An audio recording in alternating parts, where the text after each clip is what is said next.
These are the hard truths about your health and wellness that I tell you as a board certified doctor of physical therapy if I wasn't afraid to hurt your feelings. Welcome back to Wellness Fixes the Pod. I'm your host, Dr. Kelsey Vick, a board certified orthopedic doctor of physical therapy and a pelvic floor physical therapist. And I heard a creator, actually, she's out of Austin.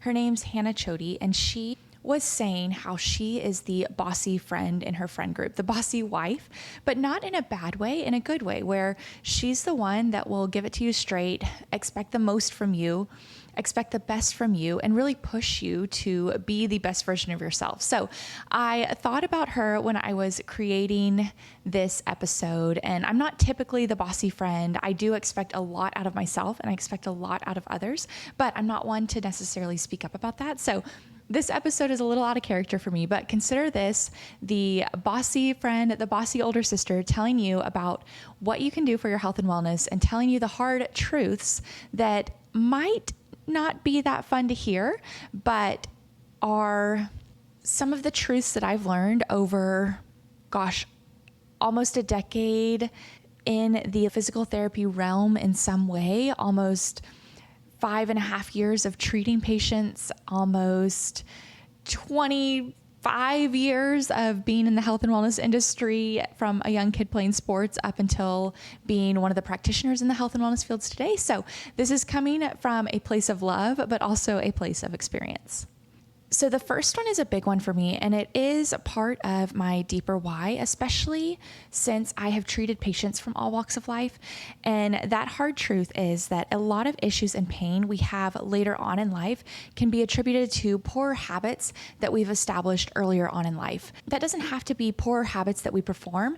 It can be good habits that we also don't perform. So it works both ways, where there are challenges that come from omission of things we should be doing, as well as challenges that come from performance of things that we should not be doing. So the basics don't have to be confusing. It's really all that has been drilled into us if you listen to health and wellness content: moving enough, sleeping enough, stressing less, building good relationships, fueling your body in the right way. All of these things don't have to be confusing, but they are the things that create this solid foundation, not only for now in our younger bodies, but also later on when we go through pain, injury, when we're getting older and our bodies are just starting to break down a little bit more than they are right now. The second hard truth is that prioritizing your health and wellness takes discomfort and it takes discipline. Both of those things are words that discomfort definitely we don't like to hear, but discipline is one of those where it can be motivating, but when it comes time to be disciplined, a lot of the time it's very hard to do because it's tying back into that discomfort. Being disciplined involves doing things that we oftentimes don't feel like doing. So you're not always going to want to exercise or eat right or turn off your screen at night and decrease the blue light in order to get to sleep on time. You're not always going to want to rest or recover or drink the water. There's so many other good things to do that sometimes those basics, that foundation of our health and wellness, can go by the wayside. But in order to really stay consistent in your health and wellness and to really receive the benefits of all of these practices that we should be implementing, it takes consistency. And with consistency, sometimes comes discomfort. And a lot of the time, discipline is needed as well. One of my prime examples is that exercise doesn't always feel good in the moment. Yes, I want to encourage everyone to find exercise and movement that they enjoy or that is somewhat tolerable. But if you're one of those people that just hates movement, hates exercise of any kind, you really haven't found something to get you hyped up. It doesn't matter, you still have to do it, right? I wish I could say that you don't have to perform it if you don't like to do it, but that's not the way it works. That's not the way building a healthy body works. That's not the way that protecting our bodies long-term works. It takes discipline and it takes discomfort. And a lot of the times exercise doesn't feel good. We have to stress our bodies, provide the right stimulus, a challenging stimulus, in order for our body to want to adapt, whether that's our muscular health, our cardiovascular health, our nervous system, our bone mineral density. The stimulus for that change is stress. It is, some threshold that we reach within our bodies that requires our body to pull more resources in order to build it back up stronger so that we can handle that stress and that load the next time. That is the definition of exercise. And that is how the benefits of exercise come about. The same thing happens with your fueling and your sleep, right? We're not always going to want to eat in the right way or eat the healthy foods. And I'm not saying we have to 100% of the time. That's definitely not healthy either, but we can't just always eat unhealthy or always fuel our body in an unhealthy way. We do have to come back to the basics. We need some of those vegetables. We need some of those carbs. We need some of those proteins. We don't always need all of this sugar from candy. We can't just eat that all the time. So that's where some of that discomfort and that discipline comes in, especially if your goals are related to health and wellness. So my tip, I guess, that combats that hard truth is find something that you like to do pretty consistently and do that often, whether that's exercise, whether that's how you fuel your body, whether that's how you handle water, whether that's how you sleep. Find something that you are able to stick with and do it consistently, even when it takes a little bit of discipline and a little bit of discomfort. The next hard truth is that the health and wellness industry will always grip onto the extreme side of things, and very rarely will those extremes move the needle. So a few examples that I can think of when it comes to fueling or nutrition: the big protein push. There was a big keto push. There was a big veganism push. There was a big anti-carbs push. When I was in middle school, there was like a peanut butter diet. There's all sorts of extremes. And yes, there are great things about each of those ways of fueling. And there might be reasons that you choose one over the other based on different beliefs that you have or values that you hold. And that's totally okay. But if you're subscribing to this big extreme push and you're fueling in one way or another, I don't think that will actually change the needle much compared to just mastering the basics. When it comes to exercise, we've had a high intensity interval training push. Tabatas, do you guys remember Tabatas? That was a huge push. Now I feel like we're in this Pilates princess, low intensity interval, steady state stuff where it's like we don't want to raise our cortisol too much. That's another big extreme where if we just keep it in moderation, where we do the movements that we enjoy without trying to grip onto every trend, I think our bodies will be in a much better place and we'll be able to stick with it longer term. And then some general extremes that I've seen are that cortisol is bad, inflammation is bad, where our body has these things and these systems within them in order to help us. And saying that something is bad, high cortisol is bad, high inflammation is bad, is not healthy for us because it starts to put this negative connotation on these systems within our body that are actually helpful for us. So it truly is about consistency and relative moderation in all areas rather than going to the extreme in one area based on what the general media is pushing at us.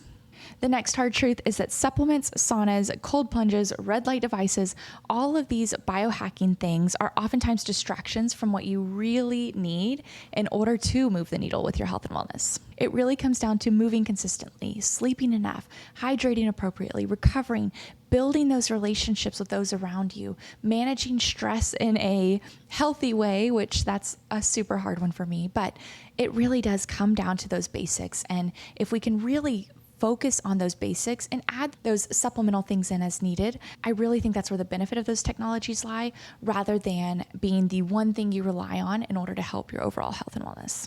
Speaking of, we've done an episode on this, but the number one predictor of a happy and healthy life long term is actually the quality of your relationships. There's some really, really great science on it, so I'll leave that link below, but that's why I'm including relationships and community in these general sort of like health and wellness basics that we need to meet, because it is so important, and it might be the most important thing. As much as someone who loves movement and who loves exercise and who loves challenging her physical body and her psychological state with movement, I love that side of it, but building those relationships and having good quality relationships and friendships and community is actually one of the highest predictors of happiness and health long term.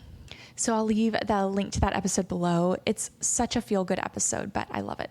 The last hard truth that is very near and dear to my heart is that exercise is protective against a lot of pain, neurodegenerative diseases, and cardiovascular disease. Exercise is one of the best preventative medicines for all of those things, where you get a lot of the benefits. There's hardly any downsides to exercise, and there are so many upsides across so many systems within our body.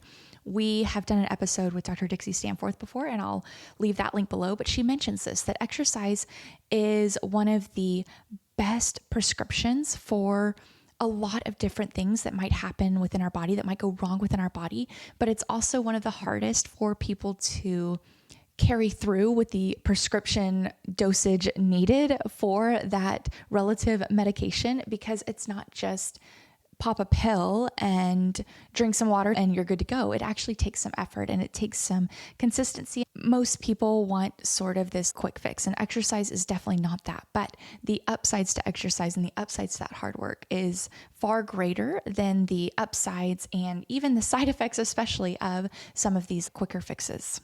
As a side note, this is why it's so important to me. As a physical therapist, I feel like the people who have the most solid foundations in their health and wellness, they're moving consistently, they're eating right, they're sleeping well, they're hydrating appropriately, they recover the best no matter what their bodies are going through, whether it's a physical injury, whether it's a disease process going on throughout their body, whatever it is.